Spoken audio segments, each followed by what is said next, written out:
Hello students, welcome back to Lush Learner. जैसा अभी तक का आपका रिस्पांस रहा है तो आई थिंक इस सीरीज़ को कंटिन्यू करना चाहिए। तो पिछले 2 लेक्चर्स में हमने गेट्स के बारे में डिस्कस किया, ठीक है। और उन गेट्स की जितने भी टाइप के गेट्स पॉसिबल हो सकते थे, बेसिक गेट्स, वो सारे हमने डिस्कस कर लिए हैं, उनकी ट्रुथ टेबल डिस्कस कर ली है, ठीक है। उसके बाद उन गेट्स के लिए जो इनपुट्स दिए जाते हैं वो दिए जाते थे बूलियन अलजेब्रा के तौर तरीकों से। तो बूलियन अलजेब्रा क्या होता है, उसमें क्या क्या चीज़ें इंक्लूडेड हैं, कैसे हम उसको इस्तेमाल कर सकते हैं, अगर वो अलजेब्रा है तो उसमें कुछ छोटी थ्योरम्स भी होंगी। तो उन्हीं सब चीज़ों को आज हम डिस्कस करते हैं।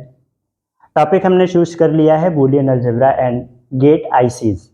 दूसरा जो टॉपिक है gate ICs, it is about जो गेट्स आप यूज़ कर रहे हैं कमर्शियली वो कैसे अवेलेबल होंगे आपको, यानी अगर आप उनको खरीदना चाहें तो आप मार्केट में जाके क्या मांगेंगे, ठीक है।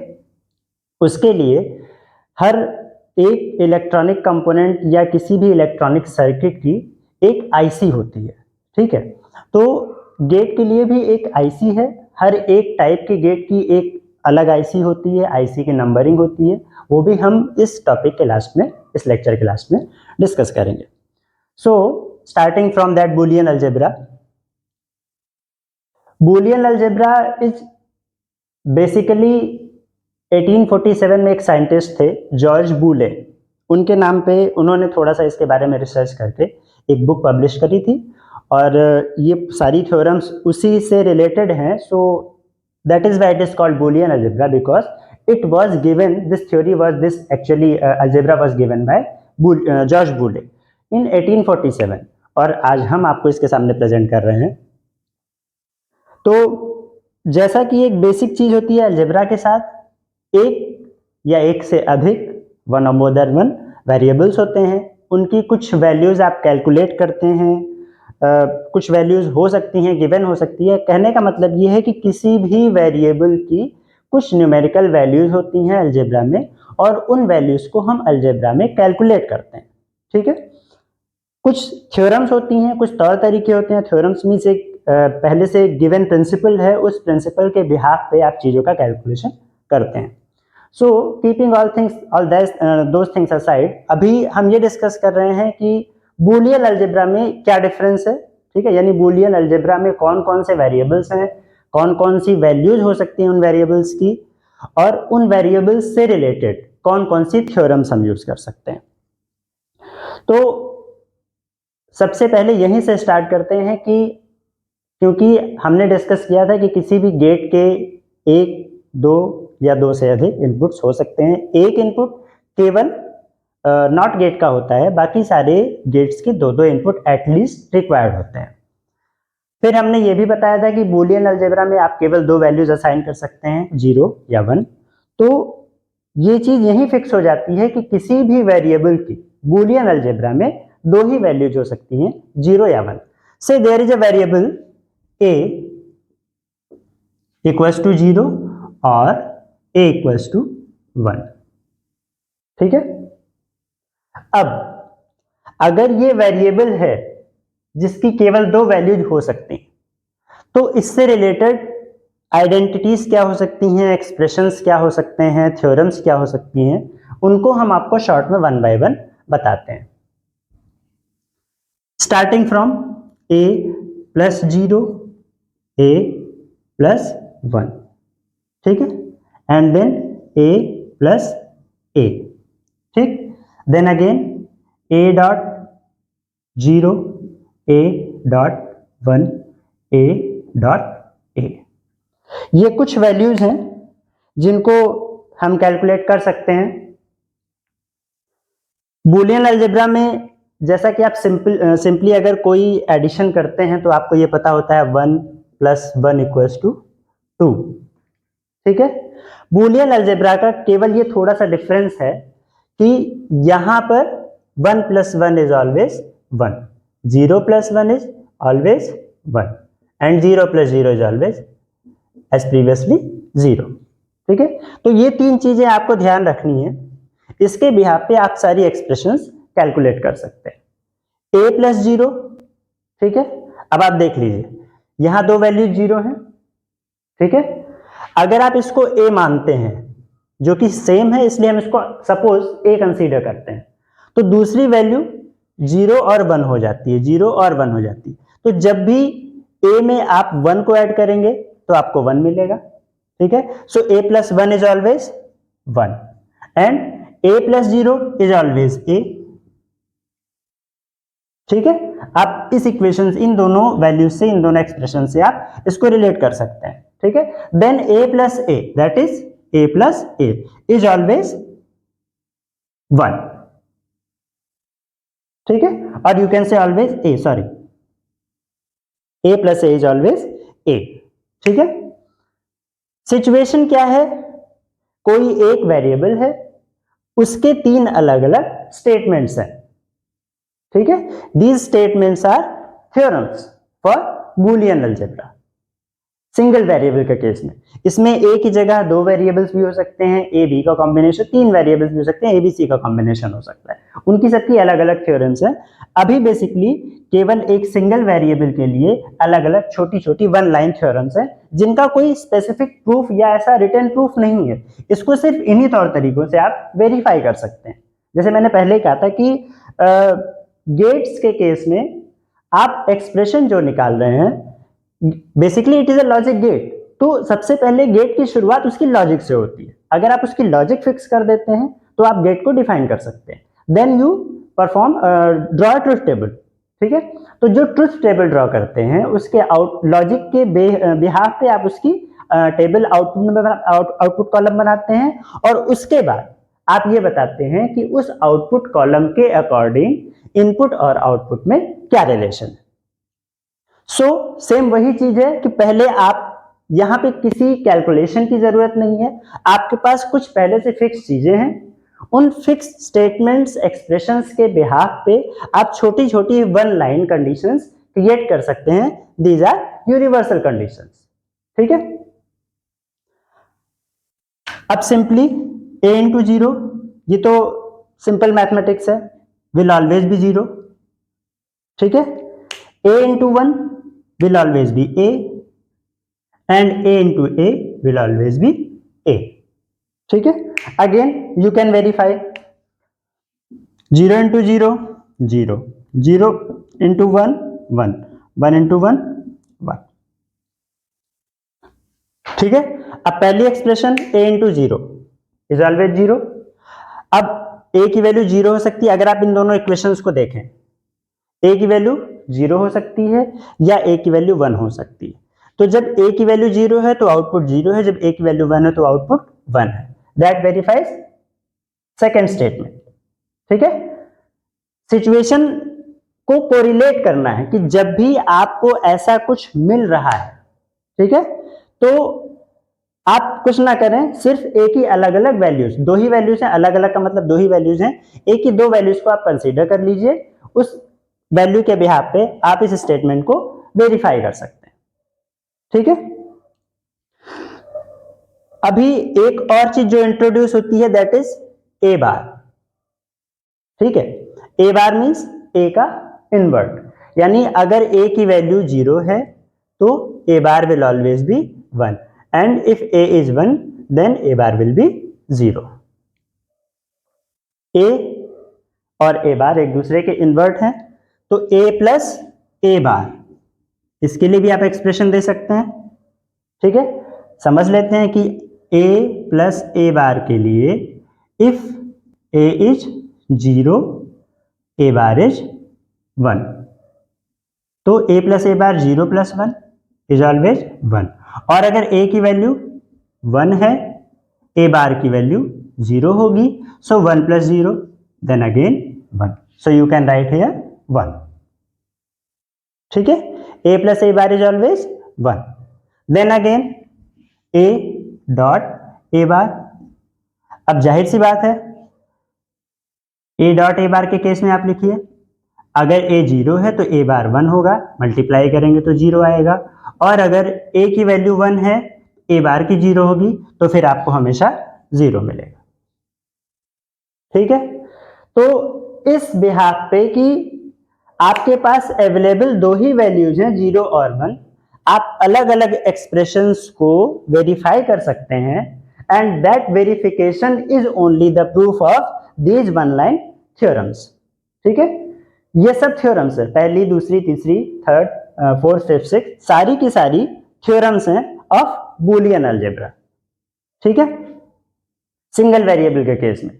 ऐसे ही डबल वेरिएबल का केस भी आता है। ठीक है,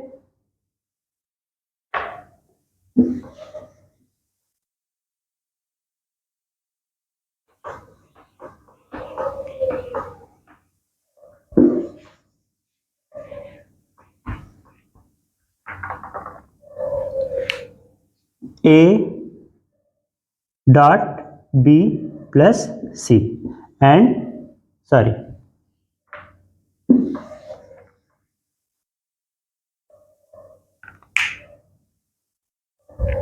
a plus ए बी। अभी एक ये कंसीडर करते हैं दो वेरिएबल्स के केस में। ठीक है, a plus A B, basic mathematics इसमें अप्लाई होती है। ठीक है, बेसिक मैथमेटिक्स इसमें आप अप्लाई कर सकते हैं, यानी इसमें आप a को कॉमन ले सकते हैं, दैट इज 1 प्लस बी। ठीक है, now find from here 1 plus a is 1, so 1 plus b is 1, then you get a into 1, that is a, so a plus ab is always a, ये भी एक theorem बन जाती है। ठीक है, दो वेरिएबल्स के लिए बहुत सारी थ्योरम्स नहीं है। ठीक, ऐसी कुछ वैल्यूज है जिनको हम यहां कंसीडर कर सकते हैं, like a plus A bar B.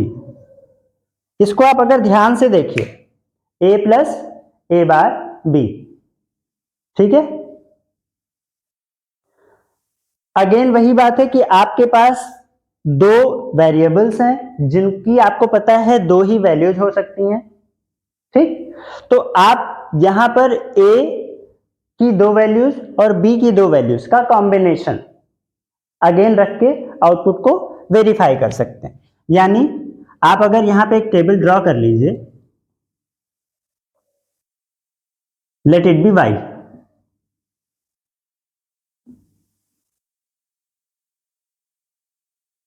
a b and y। ठीक, 0 0 0 1 1 0 1 1। ठीक है, सो पहली सिचुएशन में जब आपके पास a plus A bar B है, अगर इसको थोड़ा सा और फैसिलिटेट कर दें,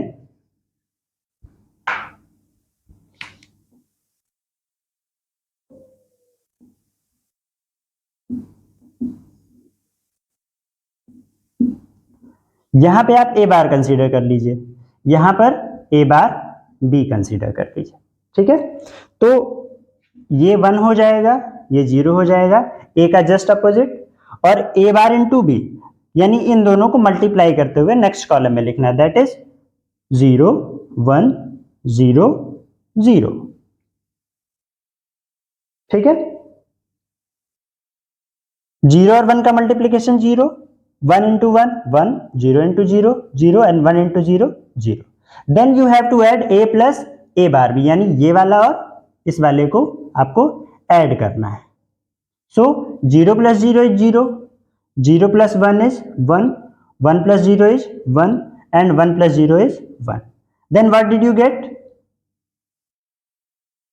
a plus a bar b, that is, अब देखिए आपको ये जो कॉम्बिनेशन मिला है आउटपुट का, what does this show? that is OR gate. ठीक है, यानी अगर आप ध्यान से देखें तो जो y की टेबल है that represents the OR gate truth table, यानी y equals to a plus b, so you can write here a plus a bar b equals to a plus b, that is another theorem।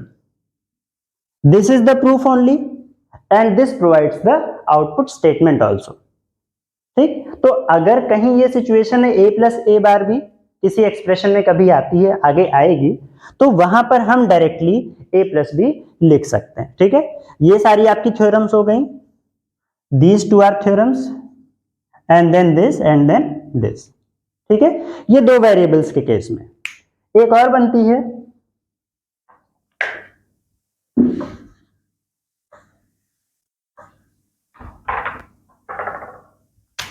a plus B into a plus B bar. Now you can calculate a plus B and a plus B bar. अब सीधा process, आप इन दोनों brackets को खोल सकते हैं, a into A plus a into B bar plus a into B plus b into B bar. Then come to these statements, a into a is a, ठीक है, plus b into b bar will be 0 plus ab and plus a b bar। अब आपके पास तीन terms बचे, तीनों में आप a common ले सकते हैं, you will get 1 plus b bar plus b and b plus b bar means a plus a bar, that is 1, so you get 1 plus 1 that is a। ठीक है, तो एक सिचुएशन थ्योरम की ये भी बनती है। ठीक है, ये सारी स्टेटमेंट्स आपको आगे जब हम बूलियन कॉम्बिनेशनल लॉजिक में जब हम आएंगे और अलग अलग टाइप्स की लंबी एक्सप्रेशंस को सिंप्लीफाई करेंगे, तो उसमें ये सारे स्टेटमेंट्स बहुत हेल्पफुल होते हैं। जहां पे भी आपको ऐसा दिखता है, आप डायरेक्टली, अगर आपको याद है तो आपको वहां पर आप इसको जस्ट रिप्लेस कर सकते हैं। ठीक है, एक वेरिएबल का केस है, दो वेरिएबल्स का केस है, ऐसे ही तीन वेरिएबल्स के केस भी आते हैं।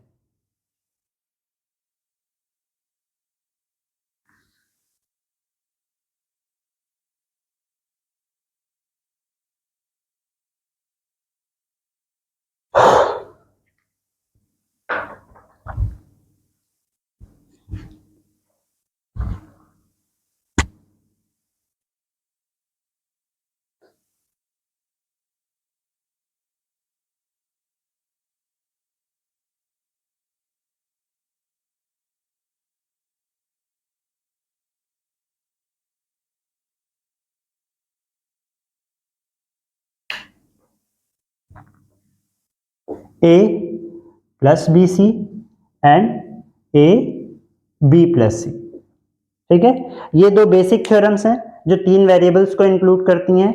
इसको आप सिंपली ओपन कर सकते हैं, ए बी प्लस ए सी। ठीक है, और इसको थोड़ा सा ट्विस्ट दे सकते हैं।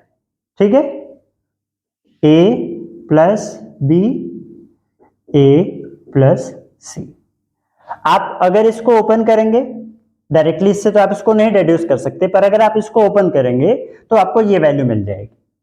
ठीक है, like I can solve it for you, a plus B, इसको पहले आप मेंशन कर लें, a plus B into A plus C. आप ब्रैकेट ओपन करेंगे, a into A plus A into B plus b into C plus a into A plus a into B plus b into C plus a into C. ठीक है, a into A you know is 1 plus a b plus a C plus b C. ठीक है, अभी आपके पास इस situation में a plus B into A plus C, अगर आप इसको a plus B C direct करना चाहते हैं तो एक तो तरीका ये है कि आप इसको ट्रुथ टेबल बना दें। ठीक है, यानी a b c तीन वेरिएबल्स की इनपुट टेबल बनाए और आउटपुट पर एक जगह इसको लिखते हैं, एक जगह इसको लिखते हैं, ये दोनों वैल्यूज आपको सेम मिलती हैं। ठीक है, और तीसरा तरीका ये है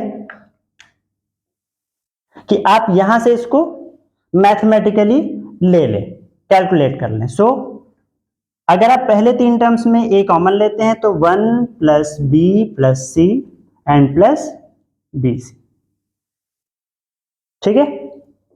as always told 1 plus a equals to 1, ठीक है।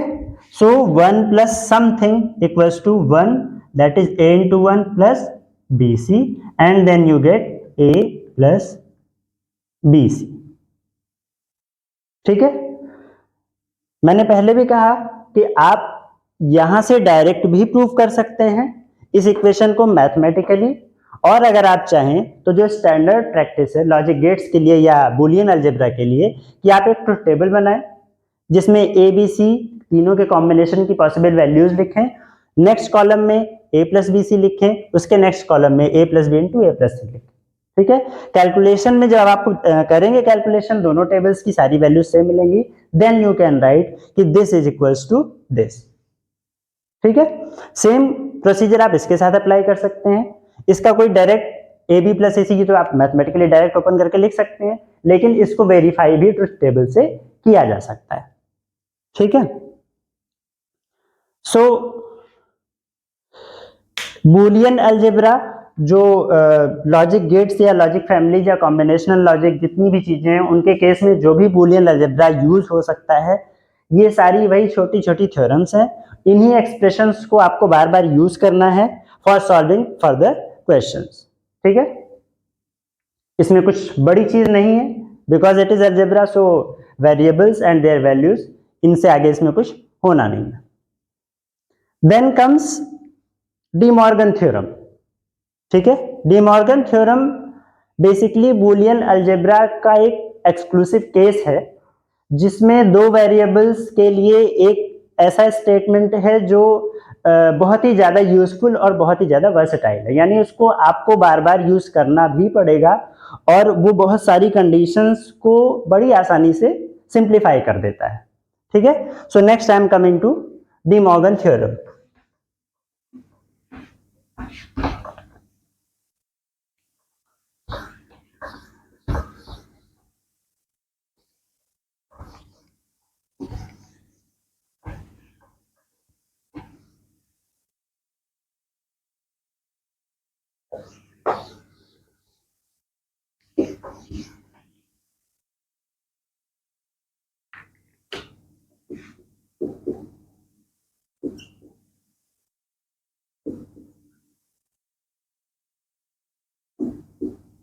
De Morgan theorem Boolean algebra के दो वेरिएबल्स का ही एक स्पेशल केस है, एक्सक्लूसिव केस है, जैसा मैंने पहले भी कहा। तो दो पार्ट्स हैं इसके, दो स्टेटमेंट्स हैं। पहला है a प्लस बी का whole bar is a bar dot b bar, and a dot b का whole bar is a bar plus b bar, ठीक है। केवल बार और डॉट का इंटरचेंज है ये थ्योरम, ठीक है। पहला स्टेटमेंट अगर आप देखेंगे तो पहले स्टेटमेंट से दूसरे स्टेटमेंट में केवल डॉट एंड बार को इंटरचेंज किया गया है, ठीक है। जब ए और बी अपने ओरिजिनल फॉर्म में अवेलेबल है, अगर आप इस बार को अगर थोड़ी देर के लिए भूल जाइए, ठीक है, तो जब ए और बी अपने ओरिजिनल फॉर्म में अवेलेबल हैं तो ये इंटरचेंज होंगे अपने बार से, ठीक है, और जो प्लस है वो इंटरचेंज हो जाएगा डॉट से। लेकिन ये तभी इंटरचेंज होगा जब इस पूरे प्लस के ऊपर कोई बार लगा हो, ठीक है।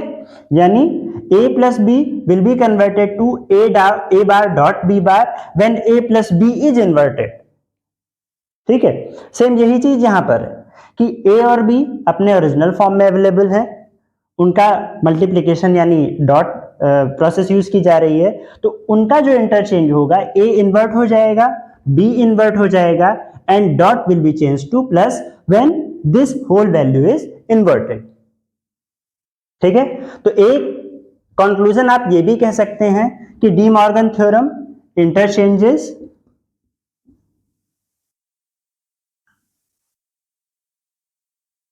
variables to their inverted forms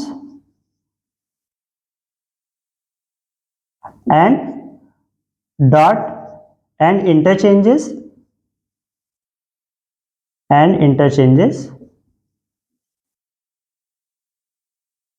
plus and dot mutually। ठीक है, यानी प्लस को डॉट में बदल दिया और उसके साथ साथ ए और बी को उनके इन्वर्टेड फॉर्म में कर दिया जब आपने ए प्लस बी का इन्वर्ट किया तब। ठीक है, सिंपल यहां भी वही है कि ए डॉट बी को आपने जब इन्वर्ट किया तो ए का इन्वर्ट हो जाएगा, बी का इन्वर्ट हो जाएगा and the plus dot will be change to plus. ठीक है, so these are two theorems that are De Morgan theorem. इसका भी प्रूफ उसी ट्रुथ टेबल के तरीके से किया जा सकता है, यानी आपको एक ट्रुथ टेबल बनानी है।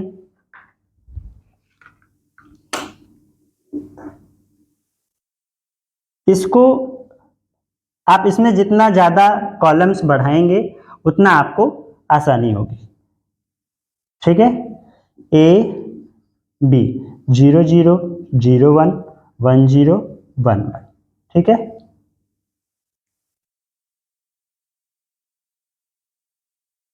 अब आप सीधा ऐसे कर सकते हैं कि यहाँ पे ए बार लिखिए, यहाँ पे बी बार लिखिए। ठीक, एक जगह आप ए प्लस बी का बार लिखिए, दूसरे कॉलम में आपने ए बार और बी बार लिखा हुआ है तो दूसरे कॉलम में आप A dot A bar dot B bar कर लीजिए।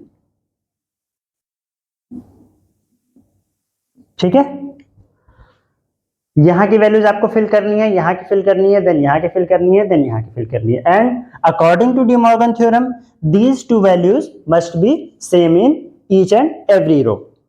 ठीक है, अगर आपकी कोई कैलकुलेशन मिस्टेक नहीं होती है तो एक बार में ही आप इन दोनों वैल्यूज को सेम पाएंगे। ठीक है, and this only proves that these two expressions are equal. ठीक है, यानी यही एक तरीका है डी मॉर्गन थ्योरम की पहले स्टेटमेंट को प्रूव करने का। दूसरे स्टेटमेंट में भी यही तरीका आपको इस्तेमाल करना है। ऐसे ही ट्रुथ टेबल बनानी है, पहले कॉलम में ए बार और बी बार लिखना है, फिर तीसरे में आप ए डॉट बी बार कर देंगे और चौथे में ए बार प्लस बी बार। ठीक है, तो लास्ट दो कॉलम्स की वैल्यू जैसे ही आप सेम आ जाती है you can right hence proved. ठीक है, तो बूलियन अलजेब्रा जो लॉजिक गेट के केस में है, मतलब जितना भी आपको इस लॉजिक डिजाइन में पढ़ना है उसमें इससे ज्यादा कुछ भी नहीं है। बेसिक वही जो मैंने आपको इसके पहले सिंगल वेरिएबल, दो वेरिएबल्स की अलग अलग थ्योरम्स बताई हैं वो आपको अगर मेमोराइज्ड होंगी तो बहुत अच्छा है, अदरवाइज आप उसको बार बार सॉल्व करते रहेंगे तो भी काम हो जाएगा। ठीक है, and then the very important thing is De Morgan's theorem. इन सारी चीजों को यूज करना पड़ेगा अभी जब हम इसके आगे अलग अलग एक्सप्रेशंस सॉल्व करेंगे। ठीक है, साथ में मैंने पहले कहा था कि इसके साथ कुछ गेट आईसीज डिस्कस कर लेते हैं। तो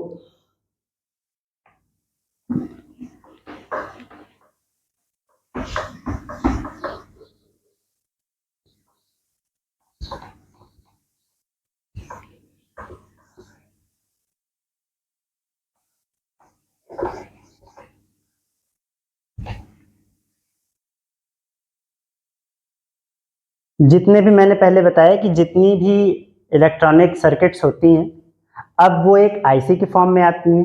ठीक है, तो गेट भी जो इलेक्ट्रॉनिक डिजिटल सर्किट्स हैं बेसिकली उनके लिए आईसी फिक्स कर दी गई है। ये आईसी आपको मार्केट में मिल जाएंगी, जब आप खरीदने जाएंगे तो आपको उस आईसी का नंबर बताना होगा। जो डिजिटल आईसीज हैं यानी जो गेट्स की आईसीज है वो ऑलमोस्ट 4 या 5 डिजिट की होती है, मैक्सिमम 4 डिजिट के नंबर वाली आईसीज ही हैं और उसमें भी 7-4 सीरीज जो है आपकी वो लगभग सारी डिजिटल आईसीज है। ठीक है, 7400 आपको नैंड गेट की मिलेगी 2 इनपुट। ठीक है, 7402 आपको नॉर गेट की मिलेगी 2 इनपुट। 7408 है 7410 है, ठीक है, 7432 है, 7408 आपको मिलेगी एंड गेट की, ठीक, this is perhaps OR gate and this is 3 input NAND gate, ठीक है। यानी आप अगर मार्केट में जाएंगे तो आपको अगर एंड गेट चाहिए तो आप डायरेक्टली एंड गेट नहीं मांगेंगे, आप बोलेंगे 7408 सीरीज की आईसी दे दीजिए, ठीक है। ऑलमोस्ट इसमें से जितनी भी आईसीज हैं, अगर आपने आईसी देखी हो तो ये स्ट्रक्चर होता है, कुछ इधर पिंस होती हैं। इन सीरीज की आईसीज में ऑलमोस्ट 7 पिन एक साइड होती हैं और 7 पिन एक साइड होती हैं। सो 14 पिन आईसीज को कह सकते हैं, ठीक है। 1 2 3 4 5 6 7, 1 2 3 4 5 6 7, ठीक है। 7 नंबर काउंटिंग अगर आप करें 1 to 7 एंड 8 to 14, तो 7 नंबर एंड 14 नंबर ये गेट के टर्मिनल्स नहीं है, ठीक है। मैं इनकी इंटरनल स्ट्रक्चर पे अभी नहीं जा रहा हूं, एक ओवरव्यू आपको दे रहा हूं कि ज्यादातर आईसीज में ऐसा होगा कि 14 पिन की होगी, ठीक है। 14 पिन आपके 7 7 दोनों साइड पे अवेलेबल होंगे। ये दोनों टर्मिनल्स आपके लिए नहीं होंगे, ठीक है। एक ग्राउंड होता है अमूमन, one of them is ground and other is power supply VCC, ठीक है। बाकी अगर आप ये कंसीडर करें जैसे 2 इनपुट नैंड गेट है, तो एक नैंड गेट को कितने टर्मिनल चाहिए, 2 इनपुट के और एक आउटपुट का, यानी एक नैंड गेट को आपको 3 टर्मिनल्स एटलीस्ट रिक्वायर्ड होंगे, ठीक है। तो 7400 सीरीज में अगर एक नैंड गेट टर्मिनल एक नैंड गेट 3 टर्मिनल्स कंज्यूम करता है, तो आप इसमें 4 नैंड गेट्स इस आईसी में एडजस्ट कर सकते हैं, ठीक है। 12 टर्मिनल्स बाकी बच रहे हैं, तो आप 4 एंड गेट्स इस पूरी आईसी में आप सेट कर सकते हैं, ठीक है। 2 टर्मिनल्स आपको पावर सप्लाई और ग्राउंड के लिए छोड़ देने हैं, यानी एक सिंपल सा स्ट्रक्चर मैं आपको दे रहा हूं।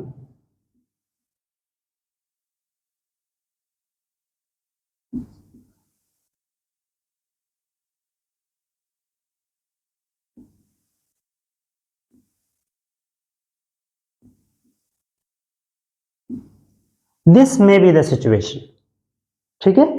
एक 7400 आईसी है जिसके अंदर आप सिंपली 4 नैंड गेट्स प्लेस कर सकते हैं, यानी एक अगर आपको सिंगल गेट चाहिए तो वो आपके पास अवेलेबल नहीं है, आपको यही आईसी खरीदनी पड़ेगी जिसमें 4 गेट्स होंगे।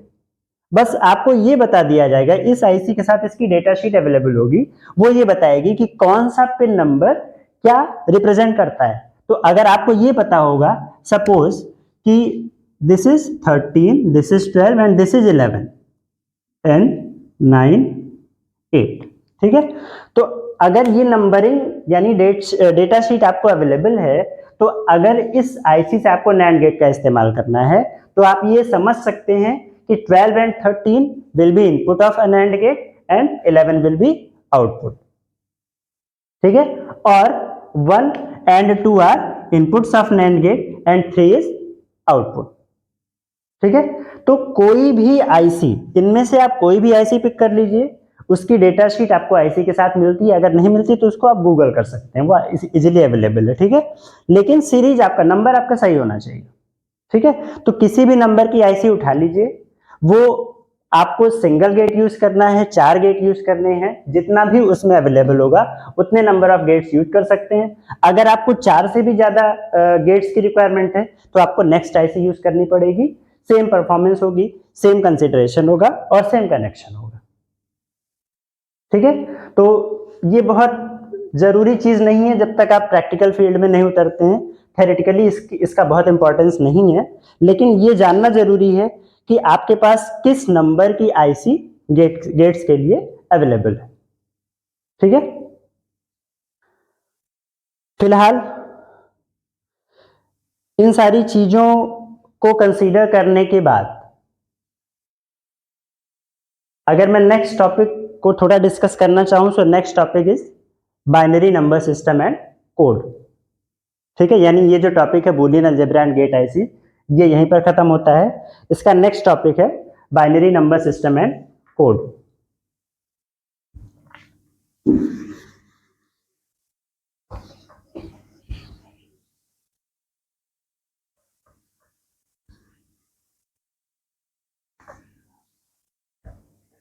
उसका मैं थोड़ा सा ओवरव्यू देता हूं और डिटेल में उसको हम नेक्स्ट वीडियो में ही डिस्कस करेंगे। बहुत ज़्यादा लंबा वीडियो आप शायद देखना पसंद ना करें। तो binary number system, basically what is a number system?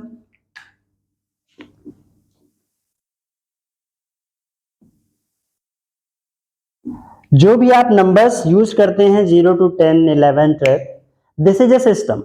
ठीक है, क्योंकि ये पैटर्न बना के दे दिया गया, किसी ने बताया होगा ना कि 5 के बाद 6 ही आएगा और 10 के बाद 11 ही आएगा, 9 के बाद आपको 10 लिखना है 2 डिजिट।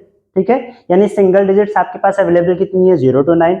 उसके बाद इन्हीं डिजिट्स को आप कॉन्सिक्वेंशियली बनाते जाएंगे आगे। ठीक है, कि फिर 9 के बाद 1 0, फिर 1 1, फिर 1 2, दिस वाज अ सिस्टम। इसी तरीके से अगर आपके पास जब 0 से 9 तक की अवेलेबल नंबर्स अवेलेबल थी, तो आपके पास एक सिस्टम था जिसको आप नाम देते थे डेसिमल नंबर सिस्टम। ठीक है, इसमें आपके पास अवेलेबल डिजिट्स कौन सी हैं? 0 to 9। ठीक, फिर अभी जो मैंने बूलियन लॉजिक की बात की जिसमें केवल 2 ही वैल्यूज हैं, 0 एंड 1, केवल 2 नंबर्स जिस सिस्टम में अवेलेबल हो उसको हम कहेंगे बाइनरी नंबर सिस्टम। ठीक है, ऐसा ही एक सिस्टम है ऑक्टल नंबर सिस्टम, जिसमें नंबर्स 0 to 8 ही अवेलेबल हैं, एंड देन कम्स हेक्साडेसिमल। ठीक है, इसमें 0 to 16 नंबर्स अवेलेबल हैं, लेकिन 9 के बाद जो 10 to 16 है, ठीक है, उनको आप 10 to 16 की फॉर्म में नहीं रखते।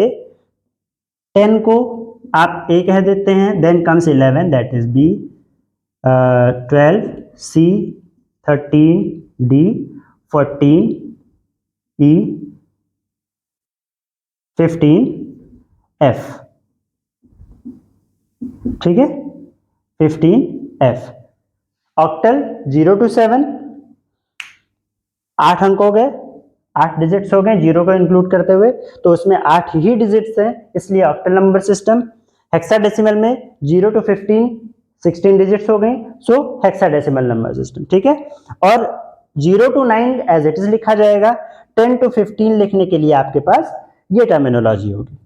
ठीक है, सो अगर इस डेसिमल नंबर सिस्टम की डिफरेंट डिजिट्स को बाइनरी नंबर सिस्टम में रिप्रेजेंट करना हो तो उसके लिए कन्वर्जन तरीका है। ठीक है, कैसे कन्वर्ट करेंगे ये सारी चीजें फिर आगे मैं बताता रहूंगा, पर अभी बेसिक बातें समझने की ये है कि हर एक नंबर सिस्टम की नंबर्स को दूसरे नंबर सिस्टम की नंबर्स में कन्वर्ट किया जा सकता है। ठीक है, कन्वर्ट करने के बाद फिर वही चीज है कि एक आउटपुट मिलेगा, एक इनपुट टेबल मिलेगी। यानी अगर मान लीजिए 0 से लेकर 9 तक की नंबर्स आपने लिखी हैं, ठीक है, 1 2 समथिंग 9, इसके करस्पॉन्डिंग बाइनरी में जो भी नंबर होगी वो 0 और 1 की फॉर्म में होगी, इसके लिए भी 0 1 की फॉर्म होगी। ठीक, सबके लिए 0 1 की फॉर्म में नंबर्स को कन्वर्ट करके लिखा जाएगा। ठीक है, इन दोनों का रिलेशन बताते हुए फिर हम एक्सप्रेशंस लिखते हैं, यानी output in terms of input. ठीक, अगर वो एक्सप्रेशंस प्रॉपरली लिख ली जाए तो उनको इलेक्ट्रॉनिक सर्किट में या डिजिटल सर्किट में कन्वर्ट किया जा सकता है। बताने का मतलब ये है कि एक भी नंबर सिस्टम को आप दूसरे में कन्वर्ट कर सकते हैं, और कन्वर्ट करने के लिए साथ साथ आप एक सर्किट भी डिजाइन कर सकते हैं।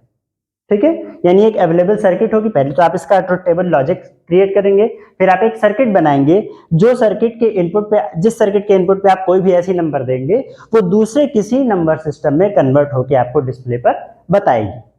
ठीक है, यानी सारी नंबर सिस्टम्स एक दूसरे में कन्वर्टेबल है, कैसे कन्वर्ट करेंगे, कन्वर्ट करने का प्रोसेस क्या होगा, मैथमेटिकली क्या होगी, सारी चीजें हम आगे डिस्कस करेंगे। लेकिन अभी बेसिक बात यह है कि आपको बाइनरी नंबर सिस्टम इंपॉर्टेंट है, जो आपके लिए ज्यादा यूजफुल है इस लॉजिक डिजाइन में, ठीक है।